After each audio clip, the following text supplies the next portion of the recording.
What's up, everybody? It's the Digital World Podcast, and we're on this channel. I've been talking about CBDCs a lot and the implications that come with CBDCs, and it's time that we start talking about something that happened recently with the record amount of reverse repo transactions that took place, and we'll get into that soon. But here, I want to start off with Brian Brooks.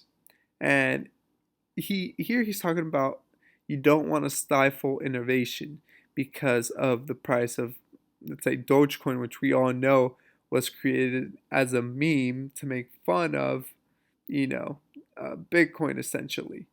And here, listen to what Brian Brooks has to say about this. Is that what we're trying to build here is a fundamentally new technology paradigm for not just finance, but for a lot of human interaction here. And anytime you shine a spotlight on some of these fringe markets or some of these kind of novelty items, and it looks like people are losing their shirt, usually what happens is regulatory overreaction. So what we don't want is a panic over Dogecoin prices to kill Bitcoin or ETH or some of the really fundamental innovations that are going on here. So I really hope that doesn't happen. And especially when I saw the news of Elon and Saylor coming together, around this Bitcoin mining council, and I don't know if that's a good thing or a bad thing, it shows they plan to be in the space for the long haul. So hopefully they'll agree with me that we need to build some community around this by focusing on the foundational technologies and not focusing attention on, fringe short-term price movements that are resulting in people, having pump and dump type of experiences. Is that what we're And that's what he's talking about. Now, he's talking about long term, and we see that they're pushing for this regulatory framework. And I think that once all these institutions and all these large role players are ready to go and have all the means necessary to control or custody or regulate all these assets, then you're going to see a rapid push towards this regulation. It's going to come really fast. And there's been a lot of talk about, well, how do we regulate these digital assets? Or how do we know which ones are going to be useful or have utility?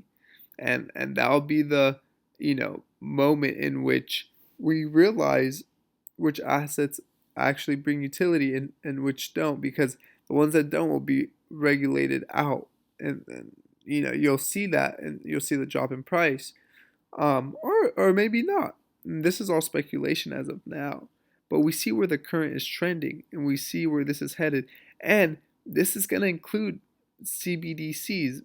Make no bones about it. It's definitely going to include it, and it's just a matter of time.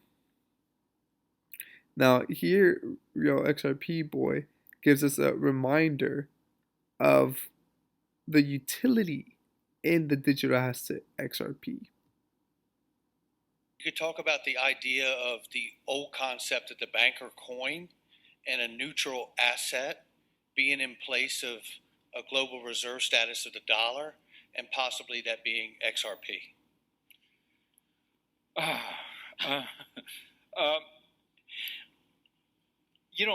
What you're asking for is whether there's a possibility of a global currency, and to some extent that's what Libra was trying to do. And as I understand it, that's different from what XRP is trying to do. And the reason is as follows. As soon as you go to maintaining the value, right, some kind of stable coin, a whole set of regulatory concerns get triggered. I have to make sure that there is corresponding financial or real assets backing this notional value that they seek to maintain. That looks a lot more like a bank, right? Because you're promising some claims which are fixed, and that requires regulation for reasons I just talked about. Now, once you get an army of regulators, every central bank looking at it, then the question is, have you added a whole set of transaction costs to this, and is it worth? Is it that useful? As I understand it, what is attempted with XRP is not so much maintaining the value, but offering a vehicle for exchange, which is quite different because there you can have value fluctuating. All you need is value to be stable for 10 seconds while the whole transaction takes place. And as a result, there's a whole different need for regulation. You don't need to regulate value. I don't care. So long as there is some value, the transaction can certainly take place.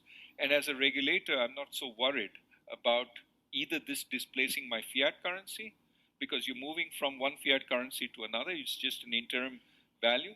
And it's a means of exchange, but it's neither a store of value nor a unit account, etc., etc. Thank you very much.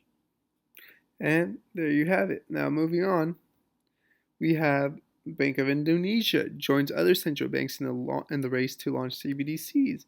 So here we see another central bank getting involved. Now this is a very good thread by Arturo Portilla. He said, central banks are foaming into CBDCs because they are the ultimate instrument for monetary policy control. The mere idea of being able to get real-time tracking of the velocity of money in a given economy is a central banker's wet dream. Now, what he means by this, he goes on to explain. Should have mentioned that velocity of money constitutes a function of the GDP divided by the amount of money in circulation. It is used to measure how quickly money changes hands and hence how activated or stagnated an economy is. You guessed it, the more data, the merrier. The more the function of GDP divided by money in circulation nears 1, the more active or healthy the economy is. Oppositely, the more it nears 0, the more stagnated the economy is.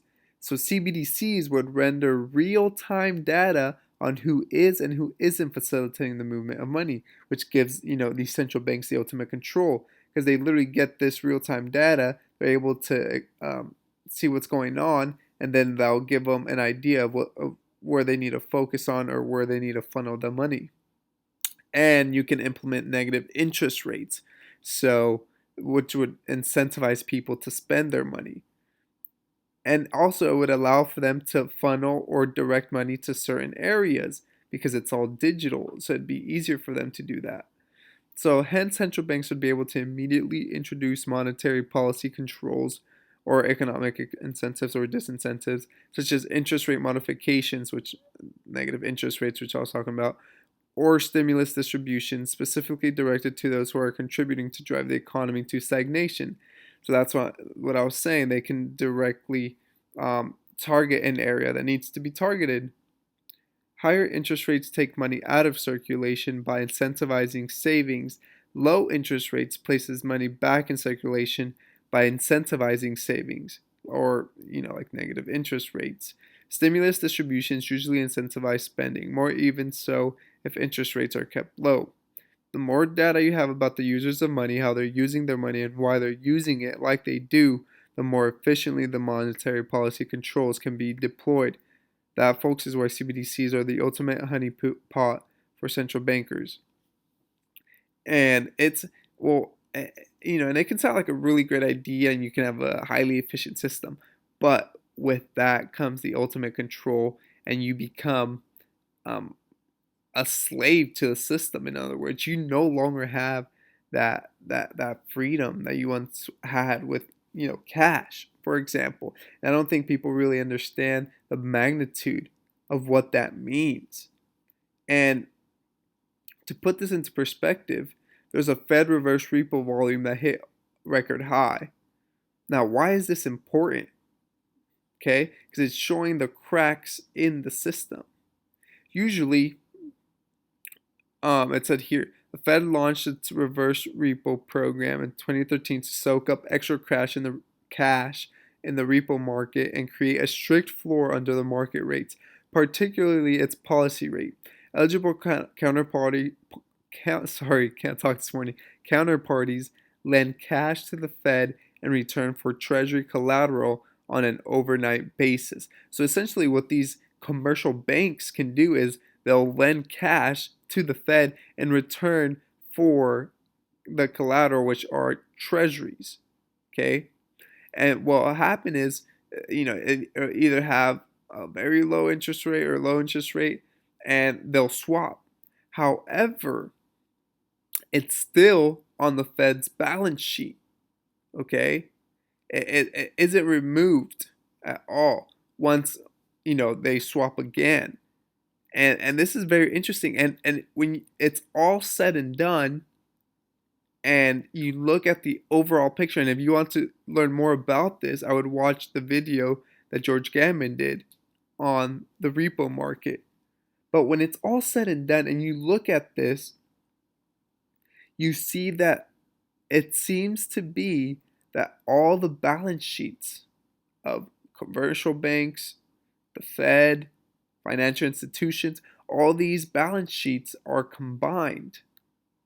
And this is kind of what it's showing. And there's instability in the system.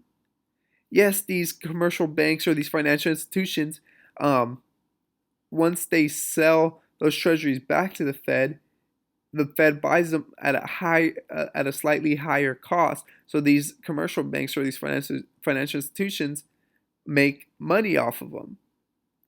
Well, despite them making money off of them, it creates a huge instability in the system. And we're seeing this taking place in real time. And this is giving us a red warning sign that the system is unstable.